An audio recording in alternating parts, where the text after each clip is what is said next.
Good evening, everyone. It's a great pleasure for me to welcome you all to the Teatro this evening for our opening session of a conference or workshop on Ukraine, Europe, and differentiated integration. I am speaking on behalf of all of the organisers because apart from Lorenzo, who's here to my right, our other two scientific coordinators, one has unfortunately missed a connection, a flight connection, and Nicoletta Perozzi will be with us tomorrow. Just to explain the background both to our conference but also to DICE, essentially, at the Robert Schuman Centre, we had a large Horizon 2020 project, Individu, on differentiated integration that ended last year. And there were, in that round, Frank Schimmelfenning was the co-scientific director of that. And two other projects, EU IDEA, from the IAI in Rome and ARENA in Oslo, John Erik Fossum's group, EU 3D. So there was a very large group of scholars working on differentiated integration in these three Horizon 2020 projects. And we were encouraged by the Commission to bring them together as in some form of supporting coordinating exercise in order to make sure that we had sufficient exchange across the three projects. And in fact, we had been working together very well before DICE was established, but we decided to also apply for and got this coordinating grant for the three. And this is the very last event that we will hold under the DICE program, because it ends at the end of December this year. And we will obviously have to, the output of that will continue to come in the years ahead.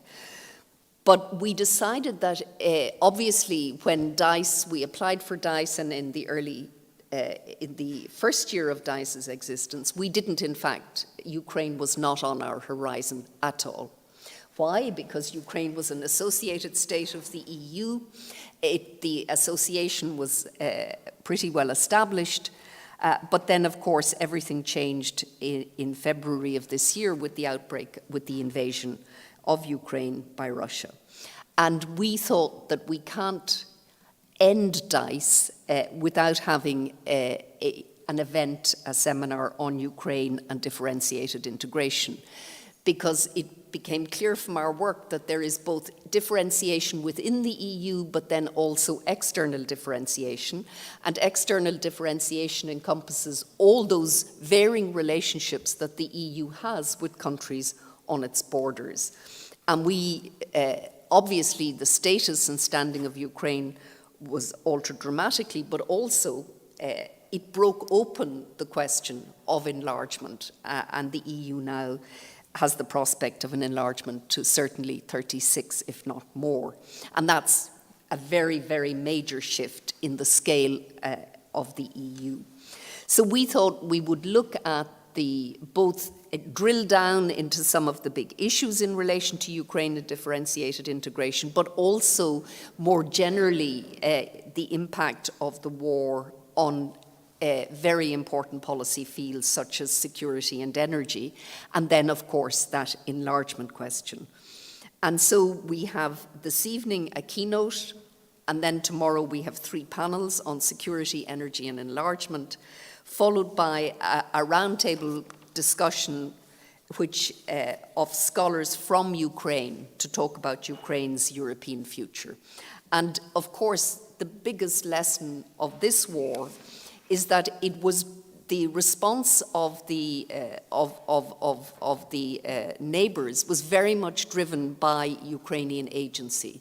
Had Ukraine not managed to hang on in those very early and uncertain period of this war, then I don't think we'd be talking about the enlargement of the EU to Ukraine. So we've got to always acknowledge the agency that Ukraine and its leadership and its people have claimed in this conflict. And they also, of course, claimed a European future. And there are echoes of this with the return to Europe, the countries of East Central Europe following the collapse of communism. So I look forward very much to a very lively debate over the next day. I think we've very interesting speakers and subjects. And it is also with great pleasure that we open tonight with a keynote from Professor Federico Fabbrini of Dublin City University. Federico is a lawyer by training. His doctorate is from the European University Institute, and he is now a full professor at DCU in Dublin, where he established, and I think his timing was absolutely superb, he established something called the Brexit Institute in DCU at a time when Brexit was clearly an existential issue for Ireland, North and South. And he has certainly worked a very rich vein of work in a series of OUP edited books on Brexit, but he works not only on Brexit, he works very generally on the constitutional and institutional framework of the EU. And Federico is joining us today from his sabbatical, and I'm very grateful to him for agreeing to do this, given that it's his sabbatical. It's also Thanksgiving, so I hope we're not depriving Federico of his turkey. And I hope that there is time for turkey later on. I also want to draw attention to a group working on differentiated integration coordinated by DCU, and that's a Jean Monnet network called Bridge, and that has already produced a special issue European papers on differentiated governance in a Europe of crisis. So I can't think of anyone better to kick us off than Federico, and I hand over to him now and thank him very much for giving us his time and being with us this evening. The floor is yours. Thank you very much, Bridget, for your kind and generous introduction, and let me thank also, of course, the other scientific organizers of this event, Nicoletta Pirozzi, John Eric Fossum, and Lorenzo Cicchi, for kindly inviting me to speak to you today. Good morning from Princeton, and happy Thanksgiving, everybody. It's a wonderful sunny day here in the United States, and I am alone in my office as all other family members, friends, and colleagues are already preparing for lunch and turkey. But despite that, I am really honored to have been asked to deliver this keynote speech by my alma mater, and I am delighted to be involved in this final event of the DICE project. During the past 3 years, the EU 3D, INDIV EU, and EU IDEA projects, led respectively by ARENA in Oslo, the EUI, and the Istituto Affari Internazionali in Rome, have provided cutting-edge research on differentiated integration in the European Union, and I was privileged to participate and attend some of their prior initiatives. In fact, DCU was not involved in any of this, and no other Irish university, for that matter, was actually a partner in these three large projects. But as Bridget did say, at the Brexit Institute, I've been leading over the last 3 years a Jean Monnet network called Bridge, which stands for Brexit Research and Interchange on Differentiated Governance in Europe, which was focusing on similar topics. So that also provided a platform to further engage on those initiatives. The organizers of the conference have graciously asked me to speak about the war in Ukraine and its consequences for the future of Europe. And I have prepared a few PowerPoints that I'd like to share with you. I hope you can all see the shared screen and the slides. The topic I have been asked to address is very close to my interest, heart, and research agenda, not least because in the last 2 years, I have published 2 monographs with Oxford University Press, which are entitled respectively Brexit and the Future of the European Union and EU Fiscal Capacity, Legal Integration After COVID-19 and the War in Ukraine, which precisely reflect on the future of integration, now also in light of the Russian invasion of Ukraine. So the purpose of my talk today is to provide a big picture of how, in my view, the war in Ukraine is affecting the European Union and its prospects ahead. And in a nutshell, my argument is that the war constitutes a structural challenge for the European Union, and that the responses to this challenge will likely require more differentiation, both internally and externally. Now, admittedly, I am approaching this topic from the perspective of a professor of EU law, and so I'm conscious my take and maybe my methodology will be different from that of the majority of the person in that room, who I know are a political scientist. Nevertheless, I do hope my remarks will provide some food for thought. And as such, I would like to structure my presentation essentially in 3 parts. First, I want to begin by mapping out how the war in Ukraine has affected European integration, identifying areas where we have seen advances, deepening of integration, as well as areas where, in fact, the war has highlighted setbacks in integration. Secondly, I want to try to reflect on what might be the structural explanations for these setbacks. And by doing so, I will endeavor to identify a number of continuing shortcomings in the governance and funding mechanism of the European Union. I will essentially claim that decision-making system and the lack of a fiscal capacity continue to hamper the ability of the European Union to act and advance in integration. Nevertheless, as a third and final step, I'll try to bring in a little bit more of an upbeat perspective by reflecting on what might be some constitutional prospects for the European Union. And in this framework, I will discuss some takeaway from the recently concluded Conference on the Future of Europe. And then, of course, zoom in on the question of differentiation, which I know is at the center of your discussion also tomorrow. So let me begin by looking at how the war in Ukraine has affected integration. I shall start by emphasizing an obvious point, namely that the war in Ukraine has culminated a decade of crisis for the European Union. In the last few years, the EU had to weather the euro crisis, the migration crisis, Brexit, the rule of law crisis, and more recently, of course, a global pandemic caused by COVID-19. But the Russian invasion of Ukraine beginning on the 24th of February this year has yet again posed an existential threat to the European Union. The war was unexpected, and I think it's fair to say it constituted a major cultural and mental shock for the European Union.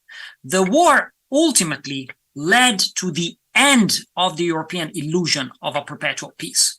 To quote Fukuyama, we probably had been accustomed in the European Union to think that history had ended, but the reality of hard power unleashed by the Russian military aggression to a neighboring country on our continent has brought it back to reality. So the war was a shock. And yet the European Union has, I think, in many ways reacted positively to this new exogenous threat. So in a sense, the war revealed, like other prior crises in the recent history of the European Union, a certain resilience in the European projects. And we have seen the EU act in a number of policy domain fields with resolve.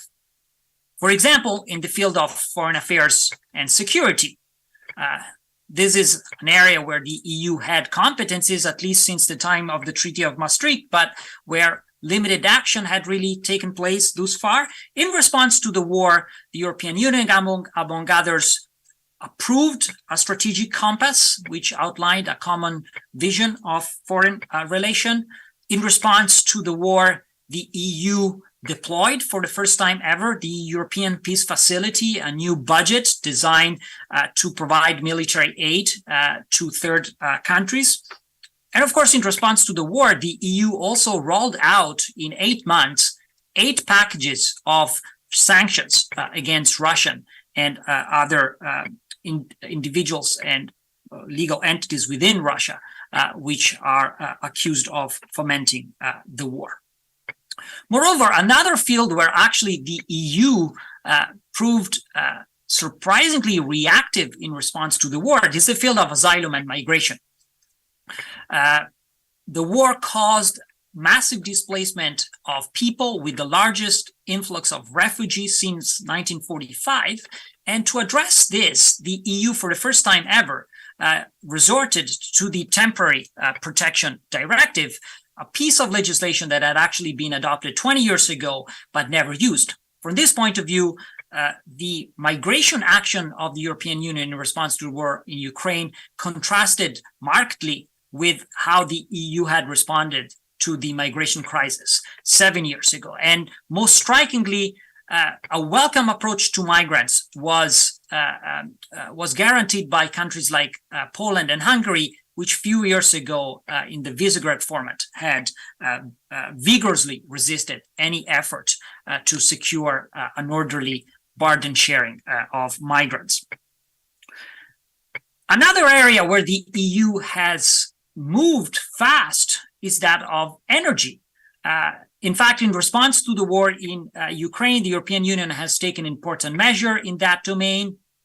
On the one hand, the European Commission has rolled out a new plan called Repower EU, designed to support the environmental transition and phase out of Russian fossil fuels.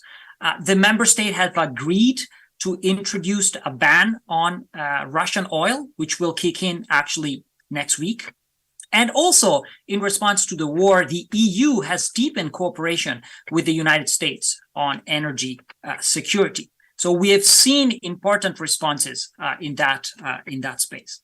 And finally, last but not least, as already mentioned, obviously, by Bridget in her opening remarks, the war has restarted the debate about enlargement. Former Commission President Jean-Claude Juncker had famously said that under his watch, the EU would not expand. In fact, what we saw is that the EU lost a member state.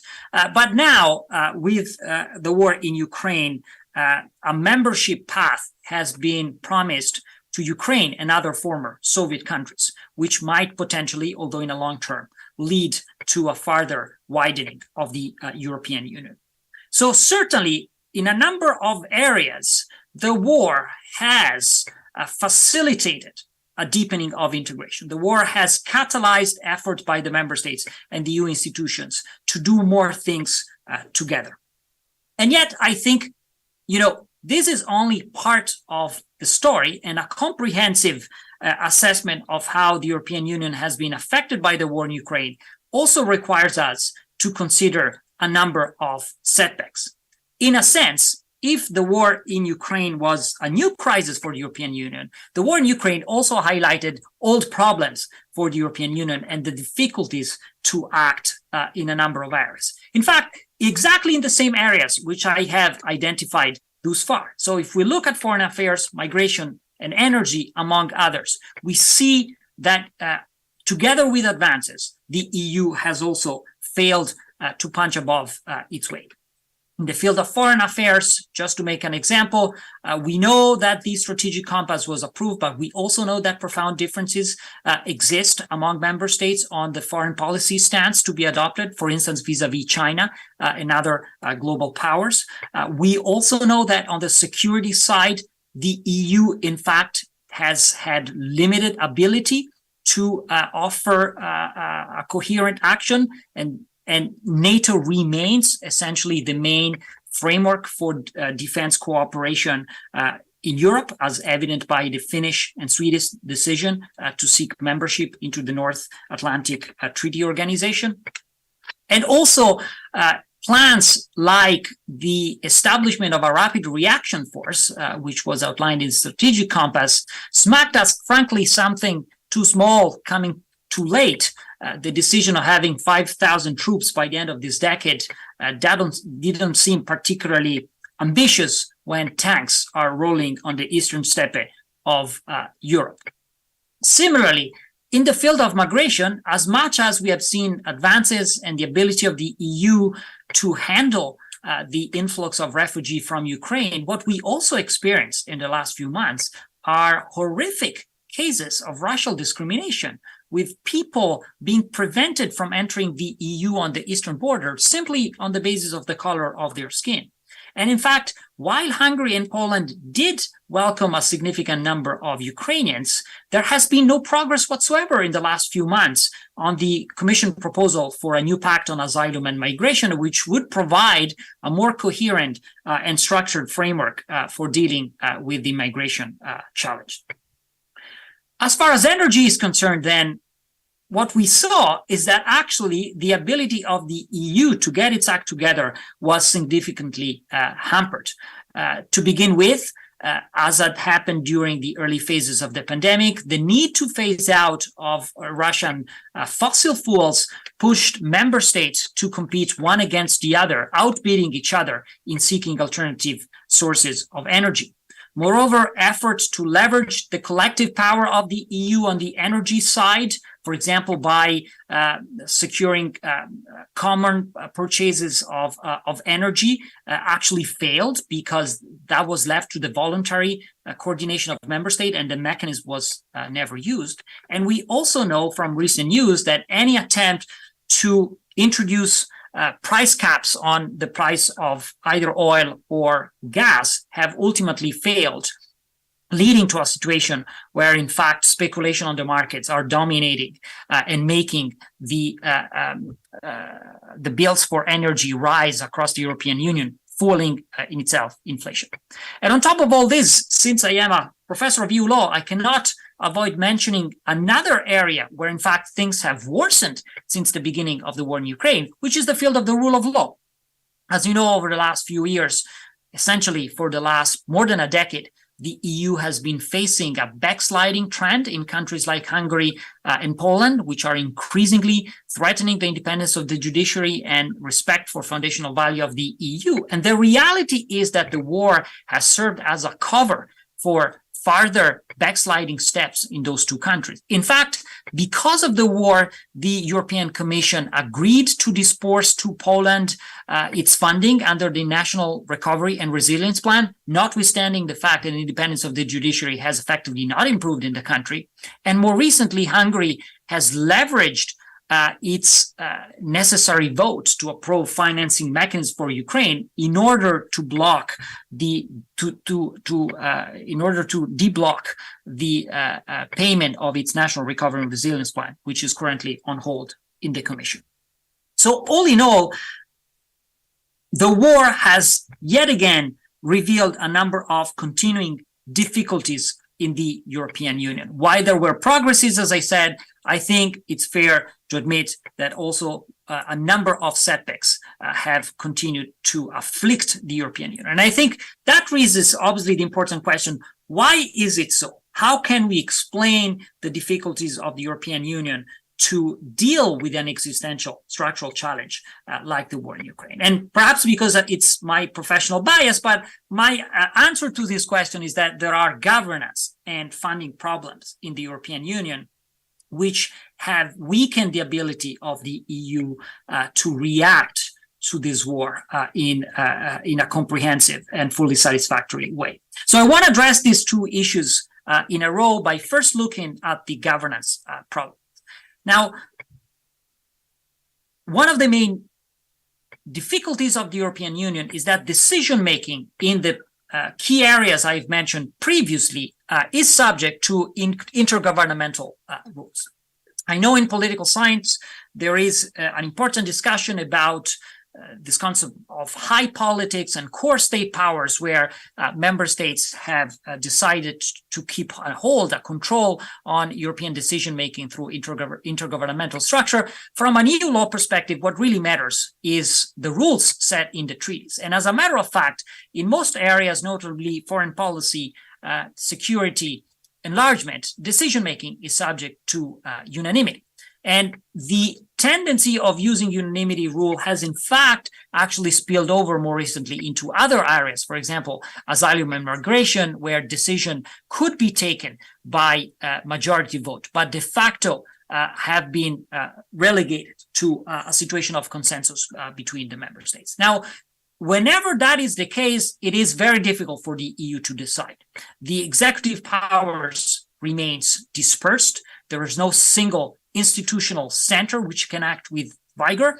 And most crucially, when you have unanimity rules, you immediately face a veto problem, which leads to minimum common denominator in the policy decisions of the European Union, solutions which are simply acceptable to all, but often acceptable to none, as the example of the price cap, I think, reveals, or situation where you have holdouts, which can block decision in the interest of the entire union or secure for themselves special treatment. And here I want to obviously flag the situation of Hungary, which was able to blackmail the approval of the 7th and 8th sanction packages for a number of weeks because Viktor Orban is fairly close to Russian President Vladimir Putin.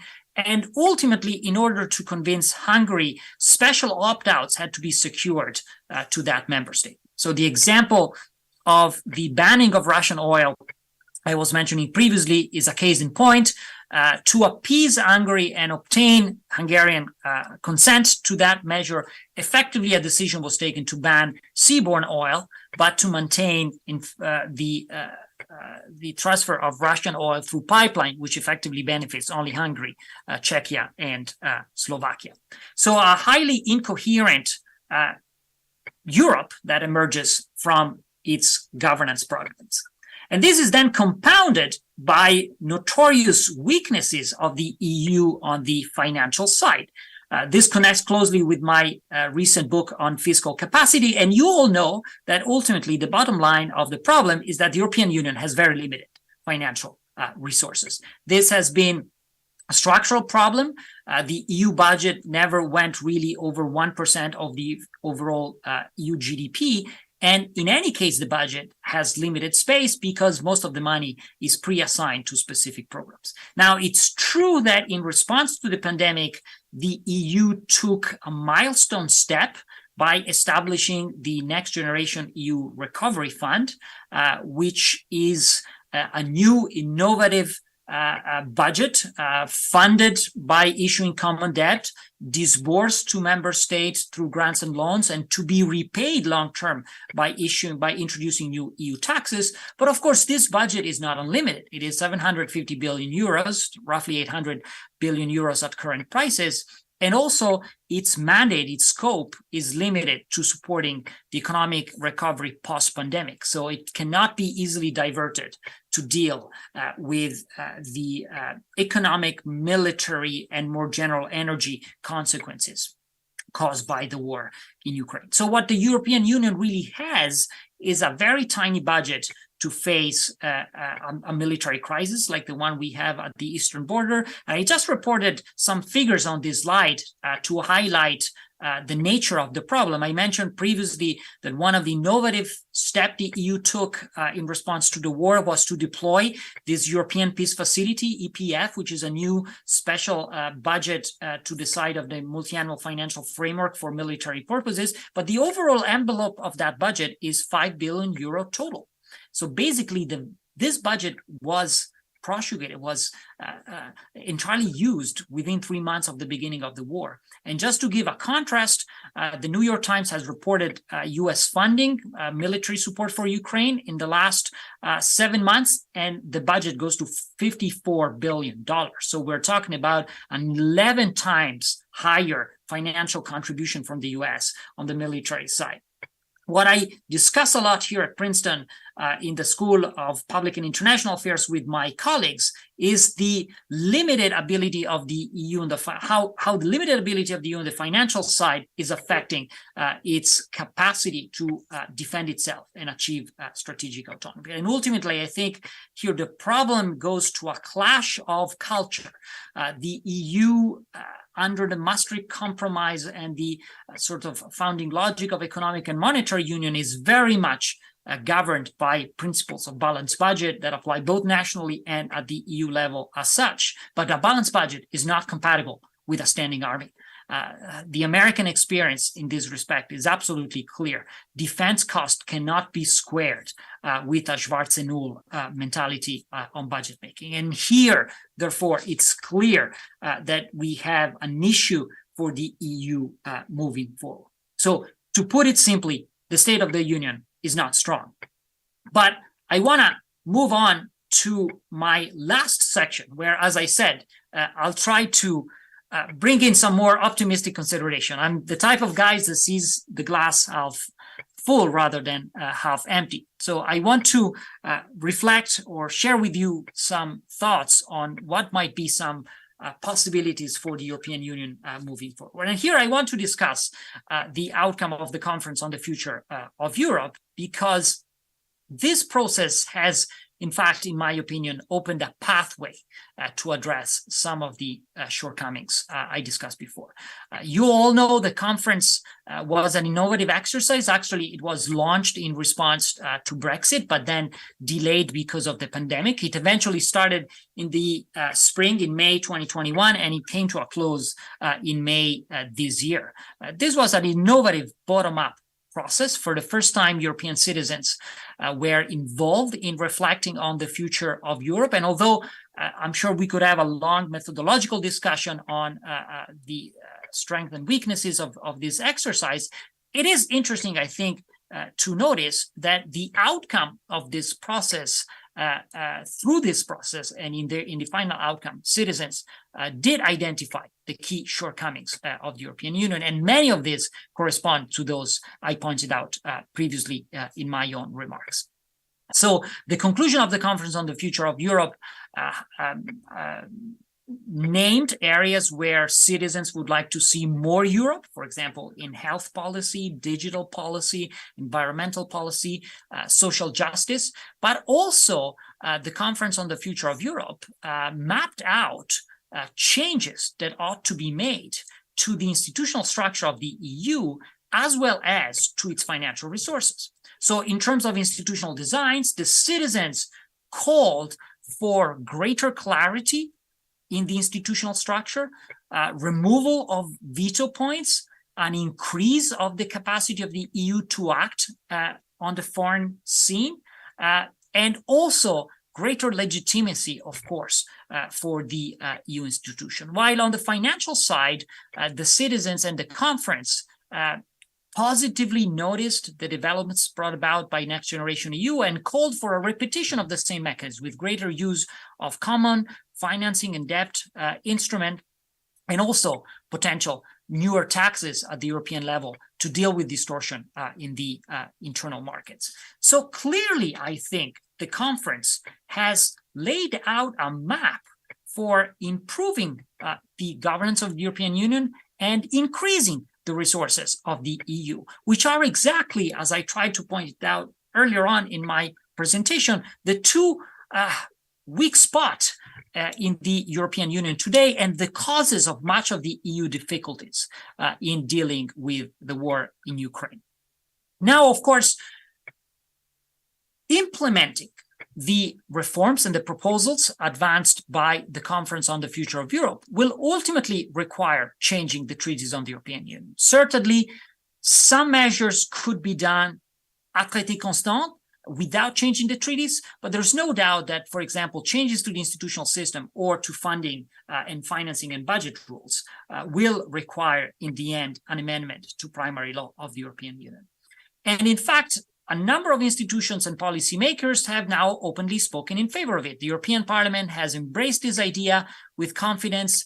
President Emmanuel Macron of France has also openly spoken in favor of changing the treaties, a position which was shared by former Italian Prime Minister Mario Draghi, and also the European Commission, albeit with greater ambiguity, has gone down in the same direction. But at the same time, that prospect has immediately caused a negative reaction by other member states, notably from Northern and Eastern Europe, which have clearly indicated their opposition to further treaty change. So we see a clear division emerging among the member states of the European Union on the prospect of constitutional reform. And to be frank, this is very much connected with conflicting visions on the future of Europe. In my book on Brexit and the future of the EU, I've tried to identify what are, in my opinion, three alternative models or visions for Europe: a polity vision, a market vision, and an autocracy vision, which are competing between themselves. Clearly, all these visions exist in every member state of the European Union, but as a matter of fact, some countries have been more closely associated or have become champions of these specific visions. Now, the challenge, of course, is that these visions are often not reconcilable. They cannot be brought back together. And that is, of course, a big raises a big question on the ability of the European Union to reform itself and to go down a path of constitutional changes in the near term. So what we see is essentially, and that's where the point of differentiation clearly becomes relevant, an increasing demand for deepening resulting from the war, combined with an increasing demand for widening, also connected to the war in Ukraine, and yet a block caused by Article 48 Treaty on the European Union, the rule on treaty changes, which requires unanimity to do whatever in the EU. So how do you go around that?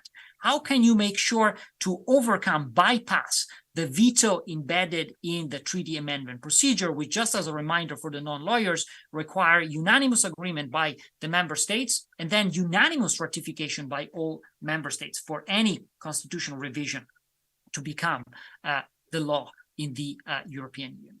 So in this scenario, I think the prospects of internal and external differentiation are going to increase. Let me begin by saying a few things about the internal differentiation prospect, because a couple of years ago, the European Parliament, at the beginning of the process of the Conference on the Future of Europe, asked me to reflect on possible avenues for further political integration in Europe. And I wrote a report where I advanced an idea, which I call the political compact, as a possible way to deal with the problems. Other scholars, including in political science, have been looking at similar ideas. But ultimately, the idea of a political compact would be to draft a separate international treaty which goes outside the procedure of Article 48 Treaty on the European Union, notably by avoiding the requirement of unanimous ratification for the treaty to enter into force. Now, there are strong precedents for that. Most of the international treaties which were adopted to address the euro crisis a decade ago, think of the fiscal compact, think of the treaty establishing the European Stability Mechanism, they were done outside the legal framework of the European Union, although of course being strictly connected to the legal framework of the EU. And crucially, all of them had special entry into force rules, which, contrary to what happens in Article 48 TEU, required only a majority of member states' approval for the treaty to enter into force. Now, that is, I think, an interesting prospect that might serve also as a helpful template for the European Union, because if there are countries that are willing to implement some of the requirements, some of the conclusions of the Conference on the Future of Europe, and they cannot do it through the reform of the EU treaties themselves, then a political compact could be a way ahead. It could be an opportunity for them to do something without being stopped by the others. And yet, of course, it would be a mechanism that leads to further internal differentiation in the European Union. And you could think of specific areas where that might be more meaningful. and I'm sure we can come back to the Q&A session later on. Let me say something instead about the external differentiation mechanism, because there again, the war, the demand for enlargement, and also the differences that are clear among member states have pushed for new proposals to create mechanisms outside the European Union, again, based on a differentiated integration logic. And here, I think the proposal by French President Emmanuel Macron, incidentally launched at the day when the Conference on the Future of Europe concluded, to establish a European political community, well, that is quite relevant. Macron's idea of a European political community starts from the awareness and acknowledgement that the prospect of enlargement is not going to end anytime quickly. The promise we made to Ukraine, another post-Soviet country, to join the EU, it's unlikely to lead to accession in the short term. And so we need to create other mechanisms to engage with, coordinate with, cooperate with countries outside the European Union. And here's where the European political community stands as a framework for coordination, but also differentiation outside the European Union in the short term. As you know, the EPC had its first meeting about a month and a half ago, and we still have to see whether that will become something more than a simple talking shop. But definitely from an institutional perspective, there are some potentially interesting developments in this idea of a European political community, not least, for example, to re-engage with the United Kingdom after Brexit, which is now outside the EU, but seeking to find other ways to collaborate with the European Union. So to sum up on this point, and then I move to my conclusion, I see differentiation as an inevitable mechanism to deal with the conflicting visions on the future of Europe, and as the tool that will allow member states to deepen cooperation, for example, through a political compact, as well as to widen their cooperation outside the EU, for instance, through a European political community. I'm conscious, however, my time is coming to a close. So let me get to my final slide just to sum up the key points I've made in my address. My interest was to reflect on how the war in Ukraine is affecting European integration and what prospects it's raising for the future of Europe. My argument has been that the war is a turning point for the EU.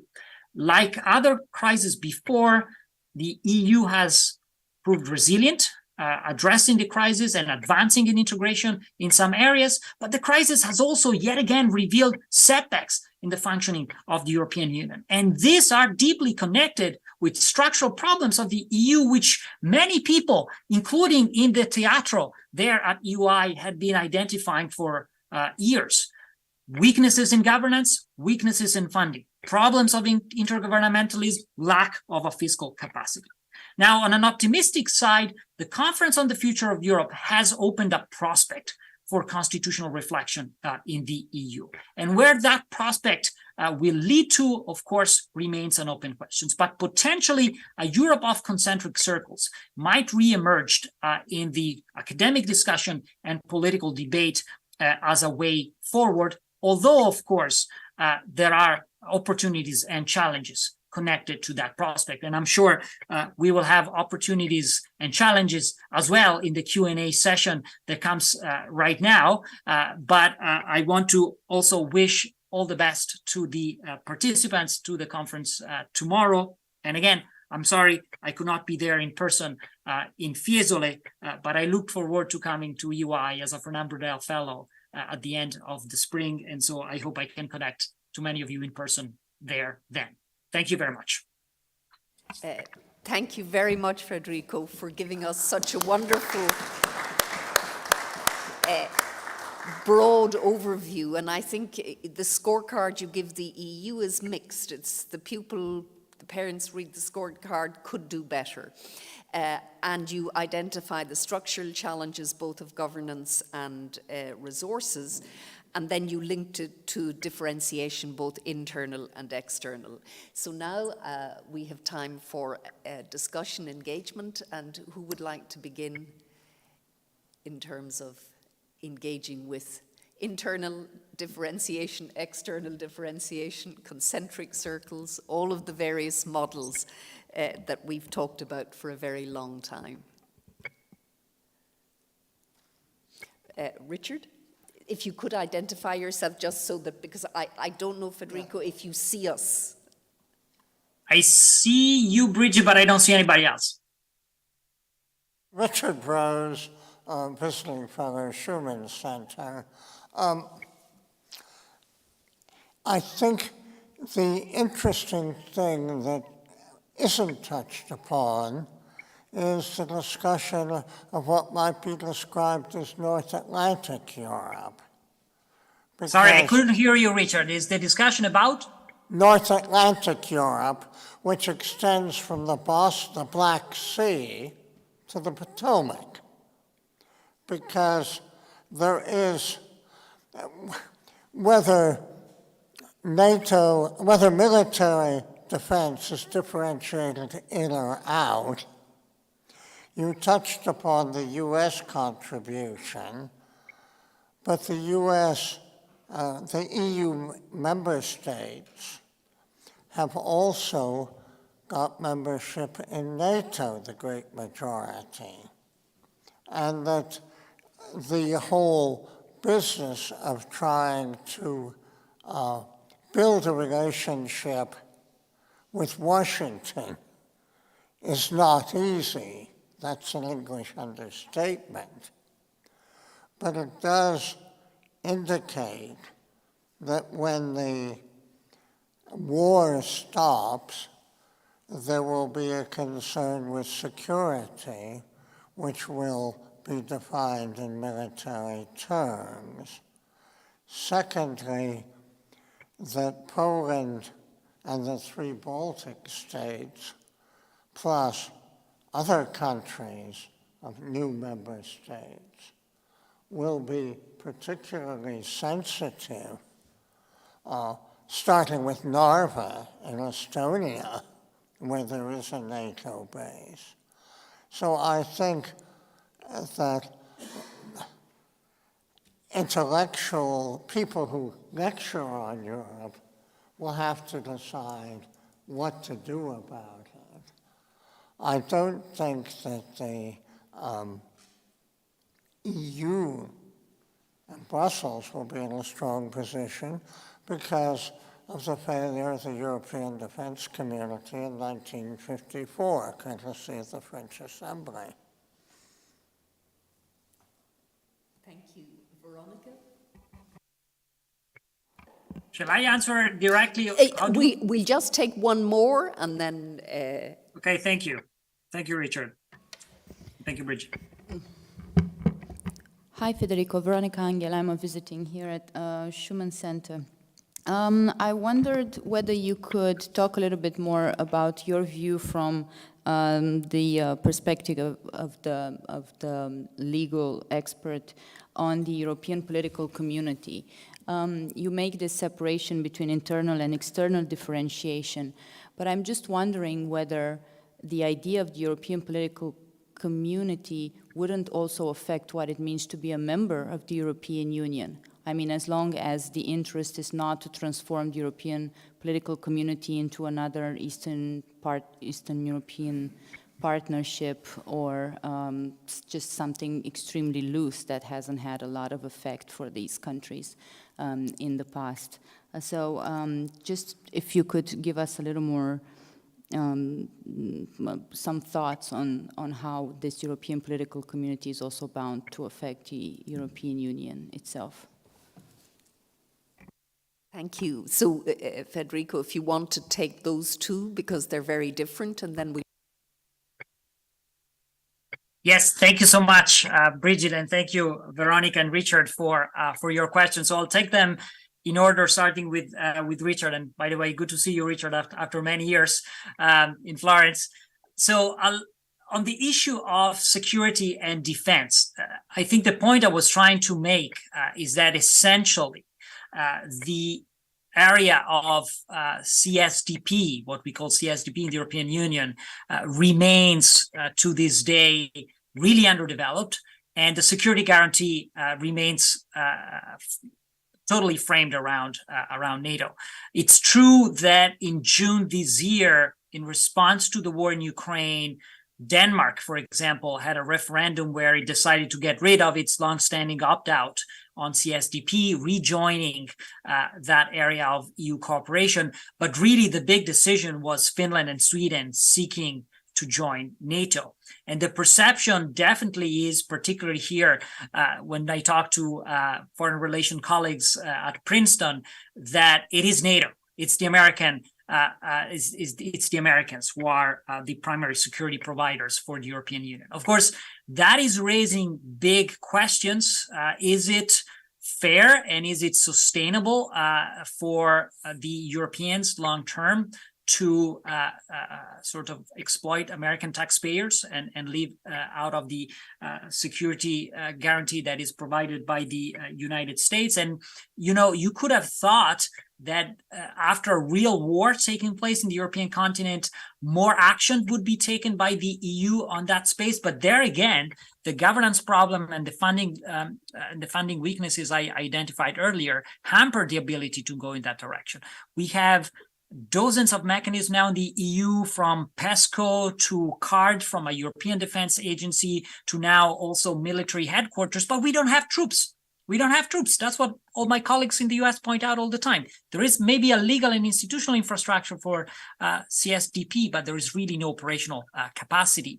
And, you know, once you move from soft power to hard power, once the reality of conflict returns, this is not something that you know can be sort of. This is not a question that can be avoided. So I think this is an area where, to my mind, more has to be done, and where, therefore, I think potentially differentiation could be a way forward. On Veronica's question about the European political community, and I understand, Veronica, you want to have also sort of a legal perspective on this. As things stand, actually, the legal framework underpinning the EPC is very light. There is no international treaty setting up this organization. This is all done effectively informally by heads of state and government meetings. So it is very much de-institutionalized. And as it is, it's simply, you know, a talking shop for prime ministers and presidents from countries within the EU and countries outside the EU to get together and discuss. Nevertheless, potentially, the European political community could serve as a more institutionalized legal framework to secure coordination between member states of the EU and countries which are outside of the EU and will have a long way to go before they fulfill all requirements to join, as well as potentially, you know, as a parking lot for countries who currently are in the EU, but frankly should not be there because they don't respect foundational values like democracy, the rule of law, separation of powers. So there is some potential in it, but of course we are at a very early stage. And I think what I was hoping to do in my presentation is to raise some reflections on the potentials of the political community in dealing with the challenges of the future of Europe forward.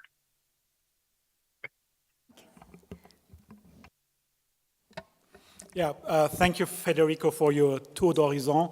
And I think I've largely share your view of the challenges and the structural tensions that you outlined. I was not so sure about your differentiation perspective. First, it was not so clear to me whether Frank, is it you speaking? He can't see you. Ah. He can't see you. Oh. Just say your name. Oh. No, I can hear it. I just don't know. I don't see you, and I don't know who's speaking. Is it Frank? Sorry. I said it at the beginning. Frank Schimmelpfennig. Thank you, Frank. Sorry. Yeah, I was not so sure about this differentiation perspective that you outlined. First, it was not so clear to me whether this was a descriptive statement. Is it that you expect that the European Union will become more differentiated as a consequence of the tensions that you outlined, or was it more of a normative perspective that you thought this is the way the European Union should go? And I think I have issues with both, actually. I mean, what I would say is that it's largely in response to the Ukraine, the Russian-Ukrainian war. What we're actually seeing is a process of differentiation in the European Union, both internally and externally. We've already mentioned the end of the Danish opt-out in foreign and defense policy, for instance. Also externally, differentiation, external differentiation would mean a continuation of association policies where non-member states develop relations with the European Union at very different levels of integration. But the move that we've seen from association to enlargement, even if it's going to take a lot of time before that actually happens, I think is a case where the EU is giving up a lot of external differentiation in favor of, let's say, a membership perspective, which might then lead to internal differentiation once membership happens. But for now, we're actually seeing a differentiation in the external relations of the European Union with Eastern Europe.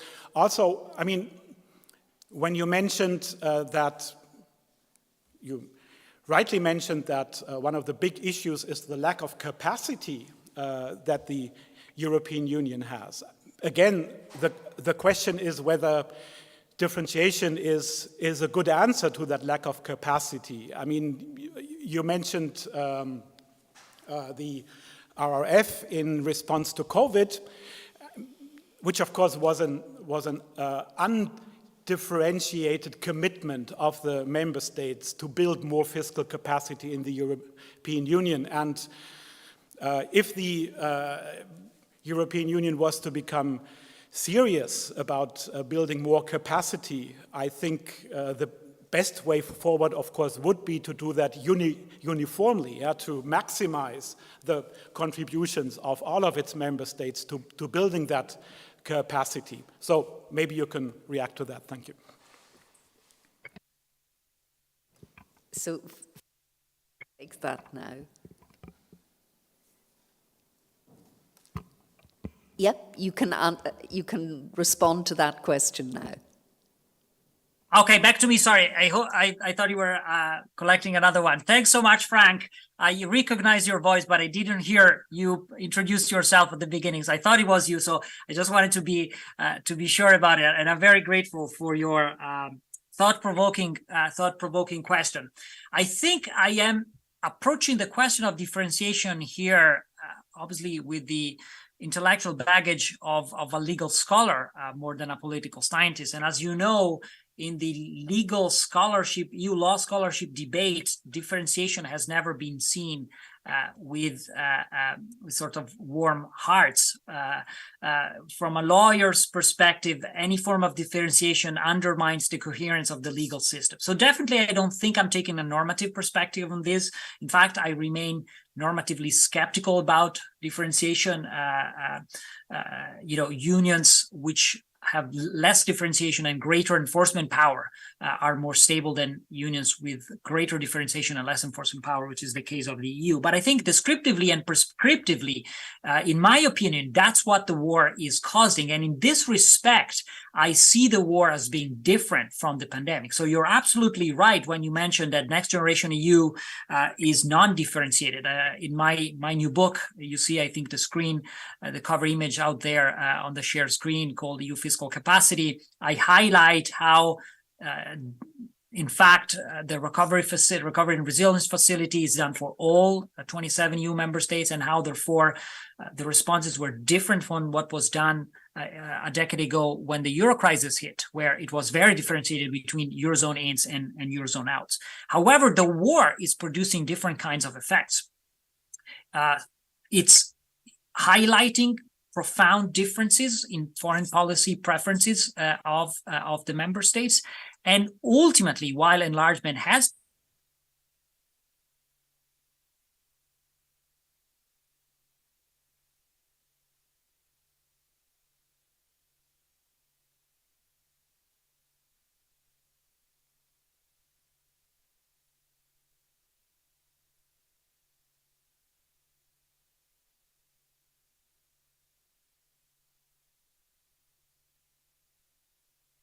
a new format being put up in place to deal with it. Maybe a final note on the funding issues, because again, that's close to my heart. And there I am concerned that unfortunately differentiation will kick back in again. As you know, about a couple of weeks ago, the European Commission has advanced a proposal for a council regulation funding, securing financial assistance to Ukraine for 2023. That has a budget of 18 billion euros, which is due to be funded again through issuing common debt. So the mechanism of Next Generation EU are being reproduced, are being used as a model. But Hungary has already said it's going to veto that because they want concession on their national recovery and resilience plan, which is now blocked. Now, there's no way for the EU, I think, not to come up with a funding plan for Ukraine. The Ukrainian government is not able to cover the costs of running the expenditures due to the war. So money will have to be transferred, and states cannot do it alone. So what can you do if you can't get Hungary to approve this? I am concerned new mechanism outside the EU will be used again, as it was done at the time of the Euro crisis with the ESM. So, of course, I don't want to enter into the prediction game here, but definitely, in my opinion, those dynamics of differentiation are at play. And in a way, this is nothing new, as, of course, you and many others have pointed out. This has been the rule of the game for quite a while in the EU. Thank you, Maria Julia. Oh, or Joseph, sorry. That was, I didn't know the order in which you put it, so please. So we'll take the two anyway, thank you. Okay, thank you very much. Maria Giulia Madio, Vice-Re. I'm a Marie Curie Fellow at the Robert Schuman Center. Hi, Federico. Welcome. Thank you for the lecture, the keynote speech. I have a question related to your conceptualization of integration. You mentioned that, of course, in relative terms, but still, there has been an increase of integration in foreign security policy. Whereas to me, what we witness instead is an increase of intergovernmental policy coordination, which is certainly not an increase of EU involvement of member states' foreign and security policy, and also not an increase of the discretionary power of supranational institutions, and even the peace facility instrument that pretty much work according to an intergovernmental logic of policy coordination. So maybe we should unpack a bit what we mean by integration before making sure, before jumping to conclusions regarding foreign and security policy. Thank you, Federico.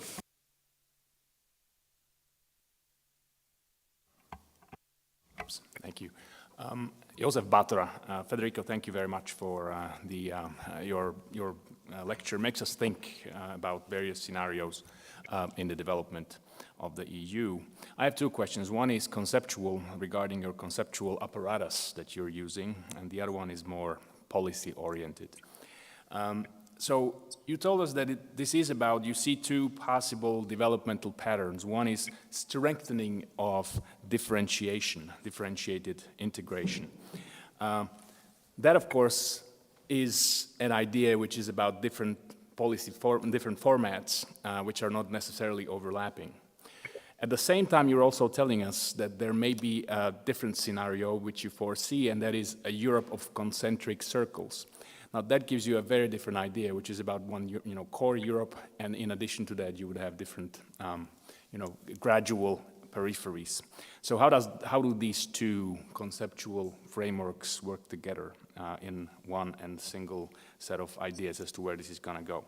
Then the second question is more policy-oriented, and that relates to the recovery and resilience facility.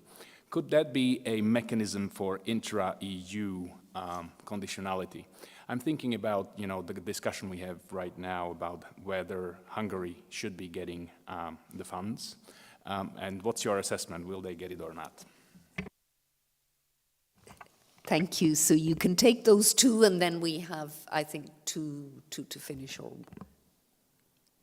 Okay, thank you very much. I see I now start getting the conceptual questions from political scientists, so I'm getting very nervous.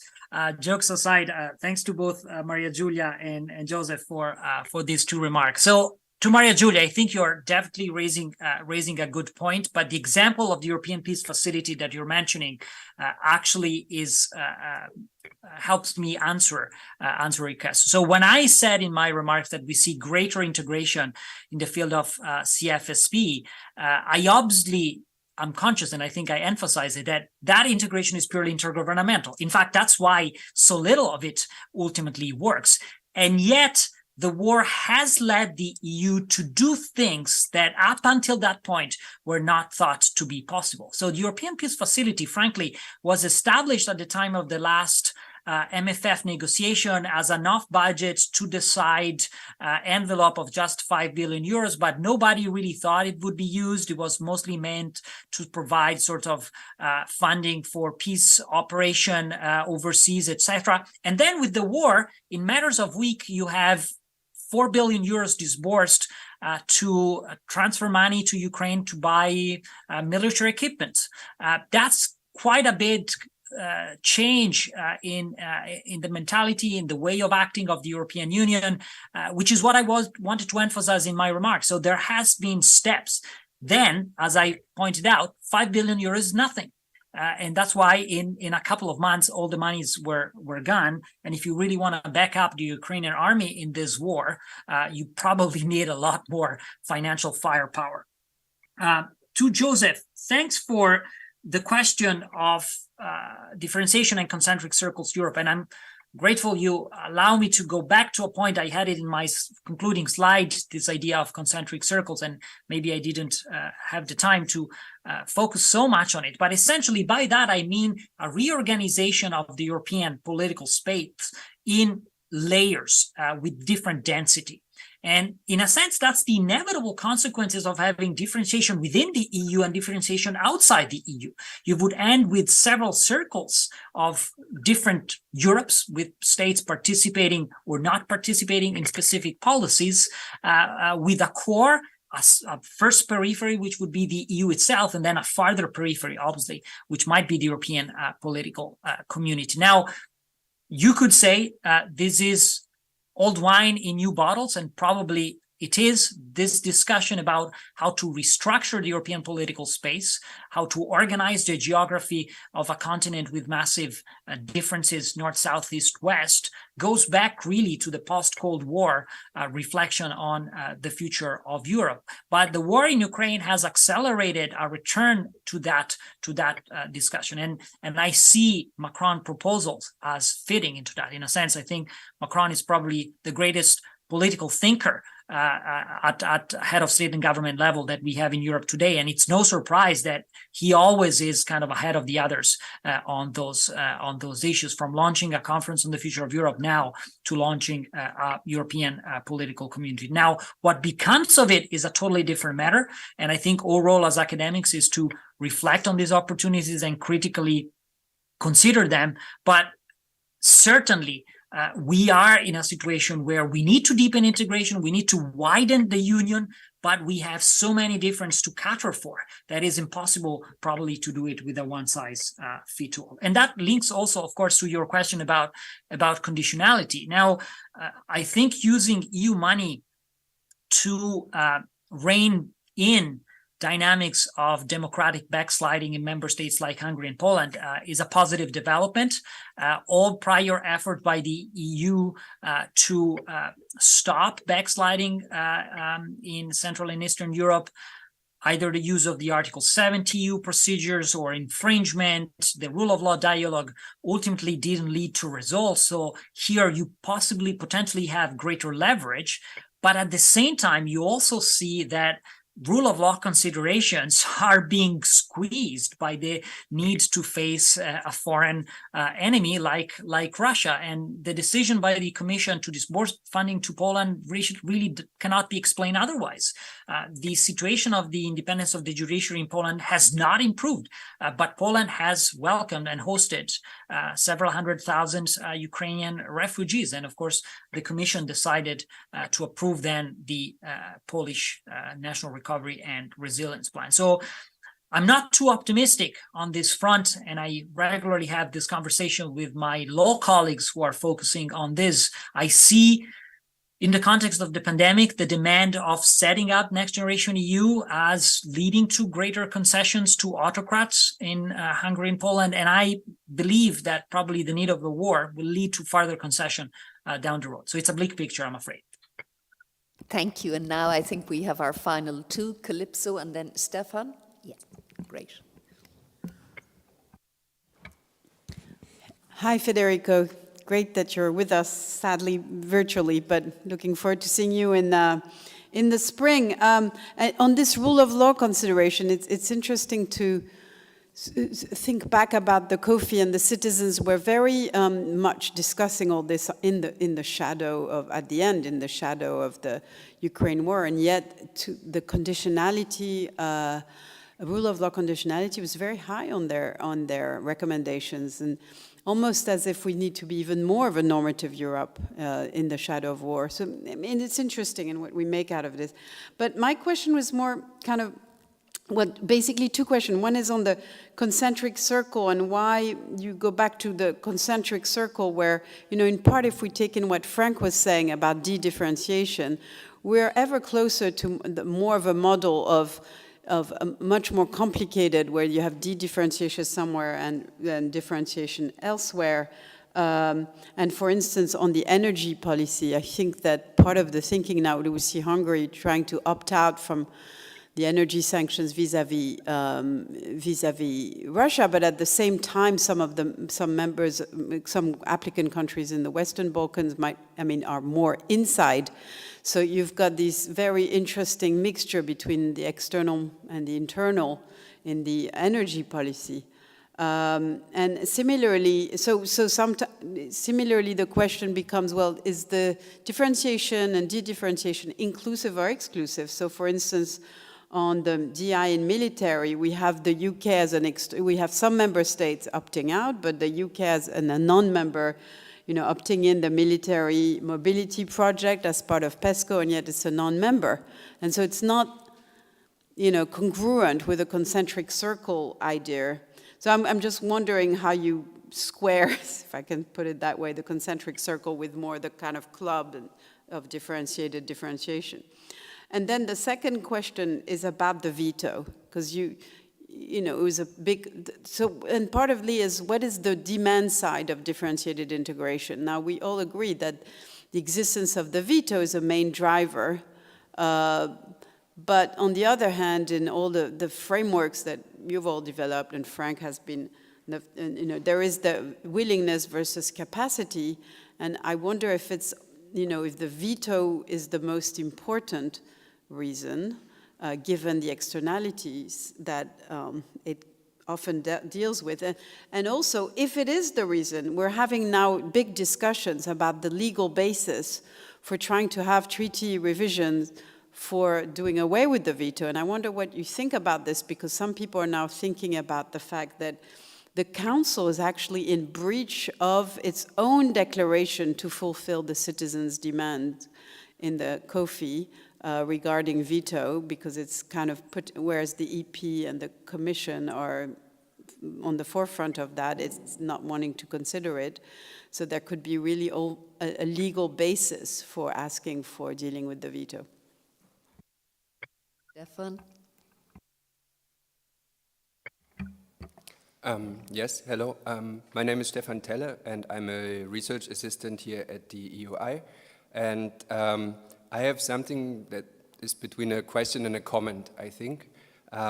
So the way I understand your argument is that you see differentiation, internal and external, as a pathway to kind of a more federal core European Union or not European Union, but a core Europe, which would then have more capacity to respond to crisis.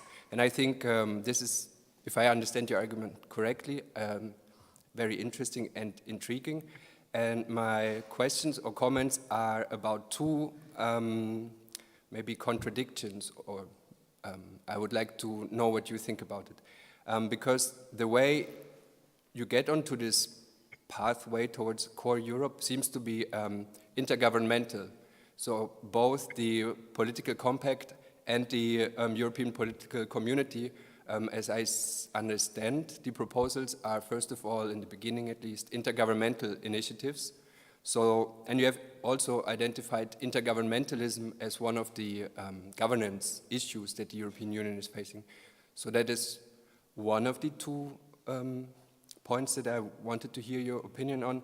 And the other point is, if it is true that you see differentiation as a pathway to a more federal core Europe, then you could say on the other hand that both these initiatives, the political compact and the European political community, are abandoning the European Union in a sense that they are new creations, they are new treaties. And I thought that it is interesting that basically it would perhaps involve, I might be wrong, but completely new structures to get to go forward. I hope it was clear, but thank you. Back to you, Federico. Thank you very much, Bridget, Stefan, and Calypso. Those are really great questions. I might take them in reverse order and start with you, Stefan. I think you are hitting at what might seem like a paradox. On the one hand, I am criticizing intergovernmentalism in the governance of the European Union. On the other hand, I am proposing solutions like the political compact or the European political community, which are also intergovernmental because they have to go through member states' governments. And that's true. However, from the perspective of a lawyer like myself, this is somehow inevitable because the treaties are intergovernmental. The EU is based on treaties which are negotiated by national governments and approved by the member state in accordance to their constitutional requirements. So that remains the backbone. And I think, if you want to do some other things, and definitely I think you read between the line my preferences for identifying a pathway to a core federal Europe, you need to resort to this mechanism of international law, creating an organization through a treaty, which is concluded by member states' governments. The other side of the story, however, is that, you can use treaties to create constitutions. And that's, in a sense, the story of the United States as well. The Philadelphia Convention was technically a breach of the Articles of Confederation, which governed the United States. And it was definitely an agreement between states to change the rules of the game. But then it created something new. So especially when I discussed the political compact in some of my prior work, I had that prospect in mind, and I could see this, and I still see this as a possible way to bypass the hurdles that Article 48 of the TEU creates to change in the constitutional structure. Now, it goes without saying that opens up a whole set of legal issues. You can do outside the EU treaty framework quite a bit, but there are limitations as well. You can't do things which are formally in breach of the EU treaties. You would probably need to set up, shadow institutions, which very often would mimic exactly what the EU institutions are doing. But, legal creativity has a lot of space. And I think the key point here is that, if you want to move on, you need to put on the table something that goes beyond simply saying, let's change the treaty, when it's clear that, Viktor Orban is not going to let us do it. To Calypso and Calypso's ever, thank you so much for your comments and your suggestion. I think you do have an interesting point about the veto, whether it's the veto or other factors that explain the difficulty of the EU to act. But certainly, from an institutional perspective, there's no doubt that constitutes really a limitation and a hurdle. And that's true both for decision-making as well as I just said, for treaty amendments, perhaps more there than in the decision-making itself, because it constitutes an area where one state can prevent everyone else from moving forward or changing the rules. On your questions about concentric circles, I would probably have to reflect more. I think you're right in saying you have instances where countries outside the EU do participate in some areas and countries inside the EU are actually less integrated. But overall, I would say this remains a marginal thing. You mentioned the example of PESCO. Now, the UK is not part of PESCO. The UK has been invited to participate in one of the 47 PESCO projects, and it was only invited very recently because obviously of the Brexit story on which you and I have so much work. So its engagement with PESCO is actually still less than what you have for other member states who still are not participating in permanent structured cooperation. It is ad hoc and it's purely based on invitation. They don't have any right whatsoever. So in a sense, you know, being in the EU clearly leads to a package of rights and obligations which are much more significant than being outside the EU. Ultimately, this is what I think the UK is experiencing now. So you could imagine a situation where these concentric circles are emerging in a much more clear way, with a core, the Union, and then something else out there to include countries which hope to enter the Union but are not ready to go there, partly because of the region of rule of law that you mentioned. I think, you know, what we learned over the last few years is that we have a much greater leverage vis-a-vis accession countries than we have vis-a-vis member states. And so, you know, in the future, I would imagine the Commission will be much harder in making sure that countries do meet all conditionality requirements before they are let in, rather than letting them in and then hoping that things will get for the better. So, which is what didn't definitely happen in Hungary and Poland, and which is not happening even in Romania and Bulgaria, despite the CVM system that it's in place for that. So the idea of a concentric circle Europe, to conclude, perhaps reflects a lawyer distaste for disorganization and a personal hope that a more structured framework could be put in place for the Europe of the future. Perhaps it's just an ambition, but certainly I would think events like this one provide an excellent opportunity to discuss idea, throw out new projects, and perhaps come up with solutions that policymakers might take up as well in the long term.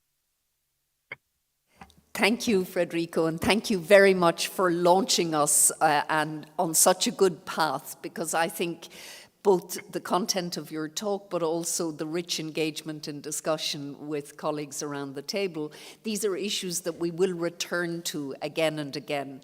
And I want to thank you most warmly for giving us your time on Thanksgiving Day. And we will thank you and release you back to the rest of Thanksgiving. And I hope you've Turkey is waiting for me, so I'll have a piece for you too. I hope you have a very good day. Can I say, as a political scientist, I think that politics is a messy business, and there's a lot of mess left here, and we're going to face years of it. But thank you very much on all our behalf.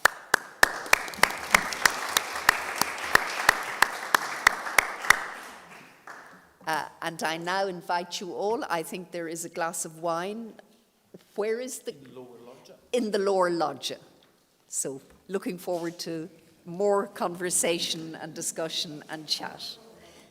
Thank you.